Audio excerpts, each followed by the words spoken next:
This episode of GMspiration is brought to you by the Sealy Nursery, where dreams become reality. Don't forget, that's not a metaphor. Your dreams will literally come alive. Machetes will be provided at the entrance after a recent spike in people thinking about carnivorous plants. Oh boy, they're really something. Instead, how about thinking about soda snapdragons, ice cream ivy, or coffee chrysanthemums? Please, we need you to stop thinking about T-Rex thistles, volatile violets, and toxic spewing tulips. We've lost 4 workers this last month alone. Please come on down and please think nice thoughts. I went outside. Pause for gasps of horror. I know, I'm a game master and gamer, so why did I make this bold decision? Well, aside from touching grass like some kind of well-adjusted protagonist, I find wonder in the world around. Not all of it, mind you, but enough to enjoy it sometimes. Between trying to shield my eyes from the sun, dodging the rain, and rationing my snacks, I saw some pretty amazing plants. This got me thinking, could I turn these plants into something magical for my games and my players? Would they be magical, medicinal, just interesting or odd? Could I use them to help world build? Now, Australia has some pretty amazing flowers and plants. The wattle has these tiny yellow bunches that cover the tree in green and gold. This is actually where Australia gets its national sporting colours from. Let's move on. As I walked around, I found myself making a list. This one would be great for healing potions. This one I think would remove poisons. And this one is definitely a spell component. These could be brought up with successful nature rolls while the party was travelling, or a quest item to cure the blacksmith's illness. No surprises, always in Game Master mode. So I took photos, and in this video I'm going to go through these photos, listing off potential uses, effects, and where they might be found. Also going to be explaining my thinking, and as I do, I hope it gives you inspiration about how you might design these plants and flowers. Or, next time you see something interesting when you're outside, take a note of it. Might be perfect for your next game. So I'm going to turn these plants into fantastical, useful, and occasionally deeply concerning flora. You can drop these directly into your worlds, or modify them for your own use. Some of these plants are going to heal, some are going to hurt, and at least one of them will absolutely get your party banned from a wholesome little village that has never been so appalled by anyone's behaviour. Not even the Dinkleboot twins went that far. So come along with me as we ruin botany. I'm going to start off with this first image. As you can see, the plant has red stems with small green leaves. The real name of this plant is purslane. It grows and spreads across the ground, and it's very common in gardens and paths, and this one was taken growing alongside a sidewalk. According to the internet, it's edible and quite nutritious, but I probably wouldn't eat this one given how close it was to a car park. The first thought that jumped out at this was those red stems. They look a little bit like veins, right? Well, at least how you would imagine veins. And so, I went with bloodgrass. I don't want anything too special with a lot of these, so I'm going to be sticking to things that are interesting, world building, but aren't going to break the game. Bloodgrass is often used in basic first aid, providing a small amount of healing or applied to rashes. It grows in shaded areas in arid regions or in rocky areas on swamps. For my description, I kept it simple. A thin, wiry plant with a deep red stem and small green flowers. When harvested, the stem must be cut close to the base and sealed using wax. I took the method of harvesting this from what happens with an actual vein. If you don't seal it, all the blood comes out. The sap inside is a deep red colour that looks similar to blood. I can imagine some situations where players might collect this in order to trick people into thinking that someone's been injured. Normally, the sap is dried and powdered to use in basic healing potions, though this is generally only done by herbalists to supplement more effective mixtures. It's a long process and yields only small quantities of healing potions. If your players are wandering through a swamp, they might find herbalists making their way through collecting bloodgrass because they haven't been able to find more interesting and exotic plants. The next is a photo of Icnops, commonly called the globe thistle. You can see the green leaves at the bottom are clearly thistle-shaped, whereas the flower is this amazing sphere. Straight away, a couple of things jumped out at me. First, I want the flower to be the main ingredient in whatever we use it for. Second, that purple lavender colour kind of looks a little bit poisonous, but like many poisons, what if you could then create some sort of antidote from it? So I've gone with the thorn bloom, often used in creating antidotes or basic rudimentary poison. It grows in dry grasslands with rocky soil. The stem is firm and slightly rough, with tiny little furs that can catch onto. The stem is firm and slightly rough, little fur-like protrusions that can catch on skin or cloth. When harvested, the flower head is dried, steeped, and then strained to produce a bitter extract to dry and neutralize common poisons. However, the fresh bloom can also be crushed and carefully applied to bladed weapons, such as arrowheads. This creates a rather simple, but nonetheless effective toxin. So if you have a ranger or a druid that finds some of these, they might decide to harvest it, process it, and provide it to the rogue, or the ranger might apply it to their own bow, dealing a small amount of poison damage, maybe an extra 1d4. You could have the amount of poison damage dealt, dependent on how good the roll is to process it. The next, we have the pot marigold. Straight away, I was struck by how bright and orange this was. It looks like someone drew a flower, but only had orange. It's quite remarkable. A couple of things straight away. The brilliant color, the way it seems almost glowing with light. It's got to have some sort of magical effect. But what if we linked it to something more holy? So we have the day bloom, this bright, radiant flower with layered orange petals shifting from deep orange to a warm gold. The bloom follows the sun throughout the day. Its face turns towards the light. During the night, the petals close slightly, which is where it gets its name from, as it blooms when the day comes. The stem is smooth, pale green, supported by broad, soft leaves that retained warmth long after dusk. The flowers are found wherever someone with great faith died. This could be the grave of a cleric or paladin or great holy man. During wars with demons, the battlefield, many years after, may be littered with crops of daybloom, marking where the holy warriors fell. The flower must be harvested at midday when it is fully open, and its petals must be carefully plucked and dried in direct sunlight. Once dried, they are steeped into a light infusion or ground into a fine powder.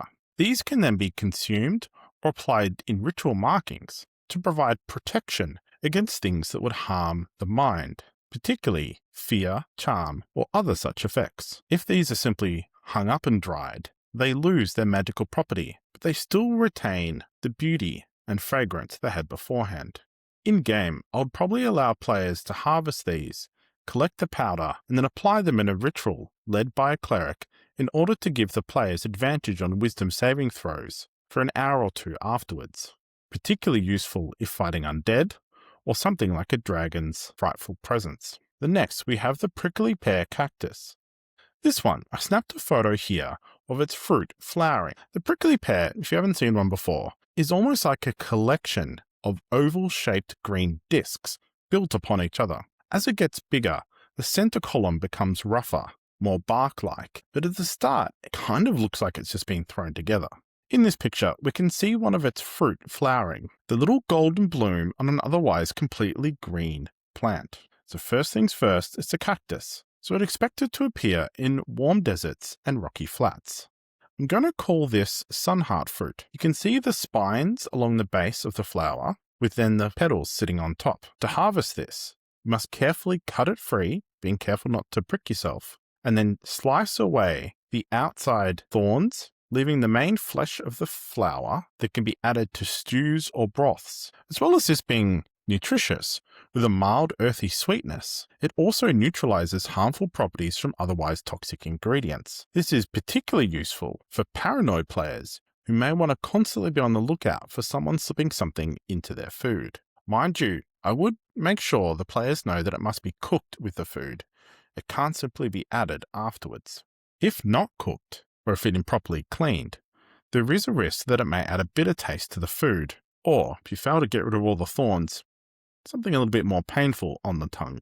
Next, we have the Parasola plicatilis, also known as the pleated incap. I was walking along and I saw this sticking out from the grass, and as you can see, it's almost translucent. There was no other mushrooms around it, although it often does grow in bunches. It was this tiny, singular mushroom in a field of green on a cold morning day. Instantly, I thought this was an amazing thing to be used as components or as potions for invisibility, concealment, or illusion. So we have the ghost bloom, growing in damp shade or overgrown grass, a small, delicate mushroom with a pale, almost translucent cap, marked with fine radial ridges. In low light, it almost appears luminous, and its thin flesh allows light to pass through it in a soft, ghost-like glow. Ghost worms must be harvested before sunrise, carefully lifting much of the base free as possible. The caps are then dried in complete darkness and ground into a fine silvery powder. When refined properly, this is a key ingredient in spell components such as the Dust of Disappearance. It can also be used in visibility potions and other mixtures which bend light or obscure presence. If exposed to too much light during preparation, the mushroom loses its potency, leaving behind only a useless, powdery residue. This next picture, what you're looking at, is a prickly water lily, also known as a crocodile plant. The leaf has a unique texture, which when it starts to decompose, looks very similar to crocodile skin. So, I thought this would be a fantastic thing to come across in a rainforest, somewhere deep, wet, like a tropical jungle or the Amazon. The plant, known by most people as crocodile skin, is used in sealing, leather, and general survival. It's found in still waters and marshy shallows. A broad, flat growth with mottled, scaled surface resembling the hide of a crocodile. Its texture is firm yet slightly flexible when fresh. With a layered structure that traps moisture beneath its surface, it drifts or anchors itself calmly in shallow waters, often forming irregular shapes that bend with the decaying plant matter. Smaller growths are typically no larger than a palm, while older can get as long as up to a meter. Smaller pieces often cut free and pressed directly over wounds where the underside adheres naturally, forming a protective seal that helps prevent infection. Large growths are harvested and dried in the sun, hardening into a tough, leather-like material that can be cut and shaped as needed. In desperate conditions, the flesh can also be boiled or consumed, though it remains tough and nearly flavorless, offering little other than basic sustenance. When I first saw this, I thought of a wild tribe of people, maybe halflings. I tend to love them for my tropical settings, coming out of the players draped in what appears to be crocodile skin. However, it turns out that they are vegan, refusing to harm any other creatures, but collecting this crocodile skin plant in order to use it instead of leather. Given that when it's collected it will be wet and damp, it could also be bent into a variety of shapes. Hung across logs straight at curve, that could be used to make braces. If you've got a druid that doesn't particularly want to hurt animals, this might be the perfect replacement for leather armor. This next photo is of the flower of a Eucalyptus lemoni. Next to it, you can see what it looks like before the pods come off to protect the stamen. That's that green kind of woody protrusion to the left. Those pods come off, revealing those fine stamen underneath. To me, looking at this, it almost looked like a parasite sitting on the tree, so I thought I might lean into that. So for this fantastical plant, we have the bristleburst, often used for repellent and insecticides. It grows in the forest canopy on host trees, a small, symbiotic plant that anchors itself into the branches of large trees, forming a dense, spherical cluster of fine hair-like fronds.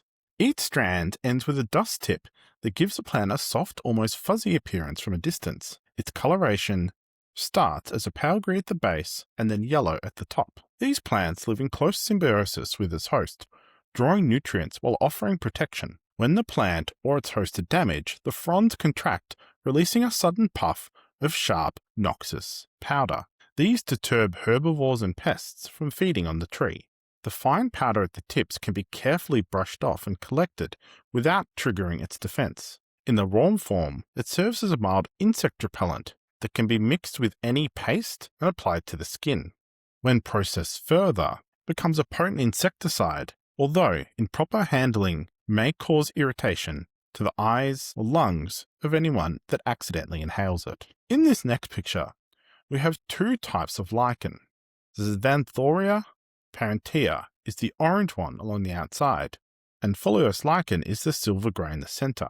What I loved about this picture is it seemed to be two stages of the same lichen. As if it grows for long enough, it turns into the silver one. So I wanted to take that and run with it for this particular plant. Here we have the Mind Veil lichen. It's a hallucinogen, which is often used in spells and potions that relate to mind control.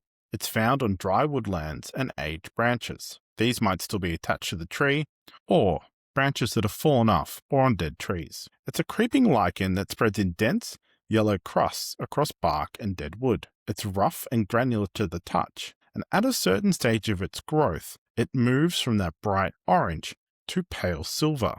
These silvered sections are not separate but a later phase of the lichen's life cycle, appearing when conditions are just right. The silver growth can be carefully lifted in whole sections and dried in sealed containers to preserve its potency. When properly prepared, it can be used in a potent hallucinogenic brews, mind-altering powders, or as a component in spells that influence thoughts and perception. Extreme care must be taken during harvesting, as breaking or accidentally crushing the silver growth releases a fine airborne powder that can induce vivid hallucinations or disorientate the harvester within moments. I wanted something that was a bit more high risk, that could potentially offer a large amount of money if the party was able to collect it and sell it, or to be used in potions of mind control. This next picture, we can see the Clanthurus ruber, also known as the basket stinkhorn. I've talked about this type of fungus before in a much earlier video, but as a quick recap, this basket-like structure is designed not to trap insects, but rather cause them to take longer to move around it. As the insects move through it, the structure means that they're more likely to rub against it, helping spread the fungus. You might see why I like this so much. If you zoom into the picture, you can see these fine, fleshy, almost like rotted appearance of it. You can see that the flies, one on the outside and some more inside, are not just attracted to it, but are moving around it. So making a fantastical version, I decided not to change the name, as basket stinkhorn is such a great descriptor of it. I wanted to make it more stinky though, as even when I was taking this photo, I couldn't smell anything. So our basket stinkhorn is used for stench, distraction, and deterrence. It grows in rotting wood and damp mulch.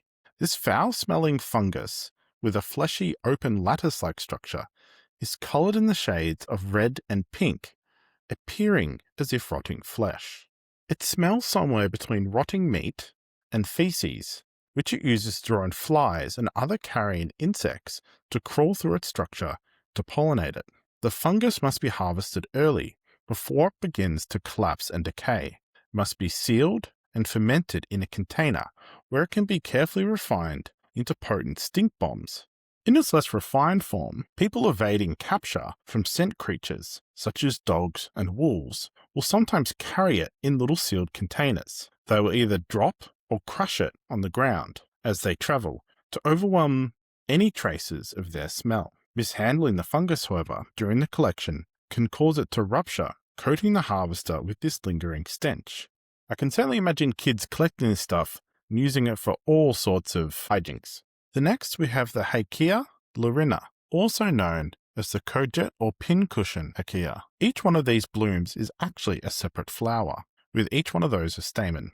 The vivid red attracts insects, and sometimes you can even see the nectar dripping between the two stamens. This one looks like it would be an ingredient in a potion. So, for our fantastical version, I'm going to call this the Heartburst Bloom. It's used to restore vitality, focus, and restoration. The tree itself grows in warm, dry woodlands. In our fantastical version, the bloom appears to be almost pulsating in strong light, with droplets of nectar forming along the tips of the filaments. It grows from slender stems among narrow leathery leaves, often found in direct sunlight. The bloom is harvested just after it's fully opened, when the inner core is still firm. The central mass is collected, crushed, and steeped to produce a rich, red extract, while the outer filaments can be dried separately. The inner core is often used for healing potions, while the outer core can be dried and used for incense, or even chewed to relieve toothaches. With this one, I'd enforce a strict time limit on when it's suitable to collect. You might have a tree of these, but only an hour in which to collect as many as possible before they start to lose potency. The next fungus we have here is the Pycnoporus. It does look a little bit like the Lectoporus sulphureus, which is also known as the chicken of the woods, but that doesn't grow here, so it's not that. When I took this photo, I thought this looked like exactly the sort of place you might find some sort of fey creature. Can you imagine it sitting on one of those red protrusions, laughing, maybe eating a tiny sandwich? As you can see from this picture, it tends to grow in deadwood and old stumps. I'm going to keep that for our fantasy version.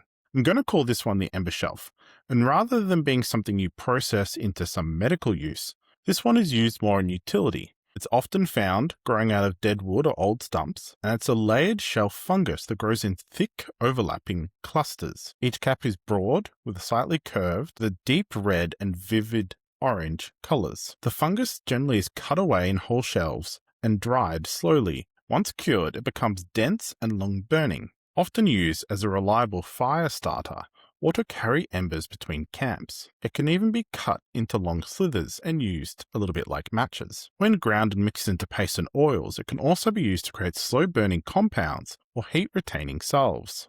This might be one of the key ingredients into something like alchemist fire, or simply applied to lamp oil to make it burn much longer. The next flower is the Gazinia, or sometimes called the treasure flower. Think you might see why I absolutely love this photo. The bright colours, the striking way the petals are formed. In our fantasy version, I'm going to call this something a bit more dramatic. The Sunflare Daisy. It's used to keep focus, alertness, and stamina. It grows in open fields and bright gardens. This vivid daisy-like flower, with layered petals of deep orange and gold, marked by dark bands radiating out from the centre. It has a textured core that always holds a faint warmth to the touch. When steeped, they produce a sharp, slightly bitter infusion that heightens awareness and wards off fatigue, sort of like a herbal tea. The dark center disc can be ground into a fine powder and added to tonics to sustain focus over long periods. This only works for the fresh flowers though, as once they have been open for a while, much of that potency becomes lost. I can see if I offered this to my players, they'll start calling it the coffee flower, which, that's okay. This one I think is the Stizigum australe, although could be slightly wrong, but it's pretty close to what the flower looks like. Not actually particularly good at identifying plants, but I am very good at Googling what they look like. Now, for this one, captured straight away by that soft angelic glow of the flowers, that yellow that is almost so bright that it becomes white. Of the photos I took of this one, there were often bees buzzing around it, and they seemed to be heavily attracted to the sweetness of the nectar and flower. I wanted to use this one as something more of a sweetener or a salve, something to use for preservation, similar to honey. I'm going to call it the angel's breath. Soft clusters of white blossoms made up of fine hair-like filaments that radiate outwards in delicate spheres. The flowers give off a faint, pleasant fragrance that produces small droplets of clear, sugary nectar that clings to the tips. They grow in dense bunches along leafy branches, often high in the canopy where the sunlight filters through. The blossoms can be collected, gently pressed to extract the nectar, which can be used fresh to sweeten food and drink. The flowers can be simmered slowly, and the liquid reduced to a thick golden paste with rich, honey-like consistency. This paste is not only tasty and can be applied to all manner of foods, it can also be used as a disinfectant and applied to wounds prior to being bandaged. This helps form a protective layer that resists infection. If not cooked properly or overheated during preparation, the mixture becomes burnt, losing both its sweetness and its restorative properties, turning thin and bitter. This next one, we have flowers that are only starting to bloom, the clivia flower.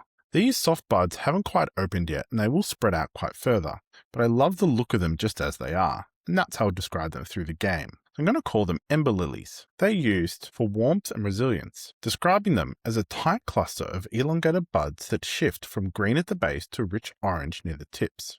The buds are harvested just before they open, when the inner oils are most concentrated. When gently simmered, they release a rich infusion used in tonics that restore warmth to the body and help resist cold and fatigue.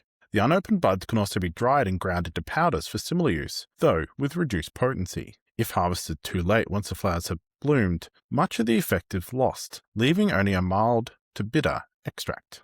This would be the sort of thing that would be collected to help with potions of cold resistance. They could also be used to help cure curses where someone is afflicted with a permanent cold. I could see, for example, the party being sent to collect some ember lily buds to help relieve the curse placed upon the king by an evil witch. Next we have the Lumbo nucifera, also known as the sacred or pink lotus. One of the things I noticed apart from the flowers, apart from the lotus buds, which themselves are amazing, was how each of these tended to gather a small amount of water in the center of them. This had come from the rain or the dew from the night before, but even though it was approaching midday, it was still there. And some of them actually had quite large amounts of water. I was reminded of other stories of how plants can be used to siphon and purify water. Taking this, I thought, what would happen if you had lotus flowers that were instead, these massive leaves could actually have the pollen on them, and as insects or birds were attracted to this fresh water in the center of them, they then pollinated the other leaves as they moved from one to the next. And so we have the skywell lotus.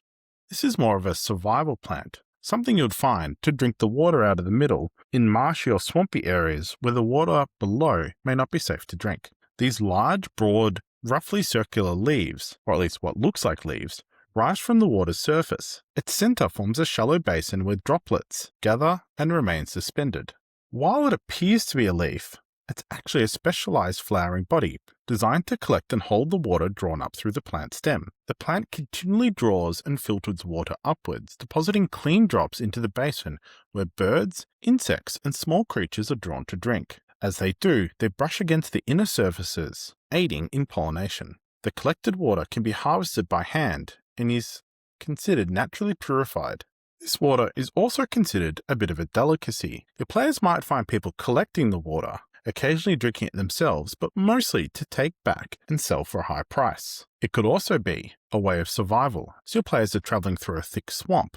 There is no potable water around, except from whatever is produced by the skywell lotuses. The next one, we have dusk hollow caps. This is a very similar mushroom to the one before, possibly even the same type, but these ones were growing in a cluster, and their pleated caps were starting to split apart to spread their spores. They looked poisonous, or even slightly cooked. Straight away, I knew that I wanted to make this some sort of poison, but not enough that if they were to touch it, they would die straight away. I also love having the utility of some of these items where they can be treated and used as emergency rations. Used for poison, oils, or in rations, found in damp mulch and running wood. The caps are delicate and paper-like, often appearing in dense groups after rain, only to wither and collapse a short time after, particularly if they dry out. When fresh, the mushrooms contain a mild toxin that causes nausea and stomach irritation if consumed. They are often harvested young and either crushed immediately or carefully dried, and ground and mixed with oil, and then strained. This oil becomes a rustic brown color that can be applied to blades and darts as a weak but effective poison. If the mushrooms are thoroughly dried before use, the harmful properties break down, leaving behind a brittle but edible substance that can be added to broths or eaten directly. Next, we have the Victoria amazonica, or the giant water lily. This first picture, you can see the underside of the lily. I'm holding up one while the other one lays upside down.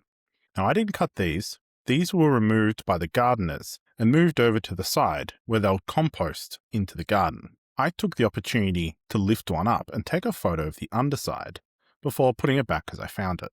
You can see it's got this lattice underneath that supports the rather large structure. Here is a photo of what it looks like when it's in the water. These are quite large, being some 3 feet across. There are plenty of photos of people sitting on them. That dense structure underneath supports it, allowing it to hold a lot more weight than you would assume. You can also see small spikes underneath it. I can attest, when I picked it up, I did manage to stab myself in the finger. So my first thought was, what if that was actually the top of the plant? What if it grew out and pushed everything away and then had this barbed, veiny structure that sits on top? So I'm going to call this one the spineback raft leaf. It's a massive circular leaf that upper surface is a rigid lattice of thick radiating veins forming a natural grid reinforced sharp spines. Beneath these veins stretch darker, taut membranes that flex slightly underneath. The structure appears like a natural shield or woven platform, protecting itself against any that might try to eat it.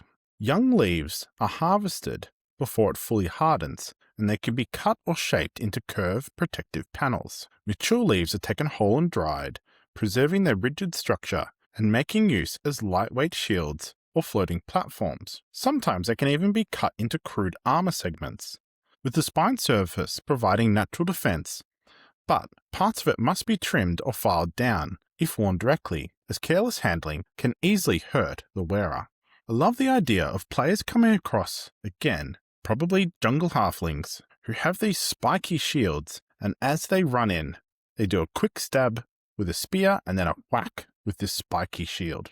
Their armor also might be spiked, perfect protection against creatures that would grapple, like, giant snake for example. You might also find giant versions of these, with people living on them in segments, carefully moving through the spines, and having whole villages floating on these giant, thorny leaves. This would certainly provide a lot of protection from things that would come out of the water, as long as the people were careful that they didn't damage the leaf too much in their building, and that didn't hurt themselves as they tried to move around it. Well, that's the end of this video for now. I hope you enjoy it. I'm going to try to get back into more of a regular cadence of posting. I hope next time you spot a rather random plant, you might think to yourself, how can I use that in my games? And so thanks for listening to this episode of GMspiration. If you like this episode, go ahead and subscribe, give it a like, all that good stuff. But most importantly, remember to have fun.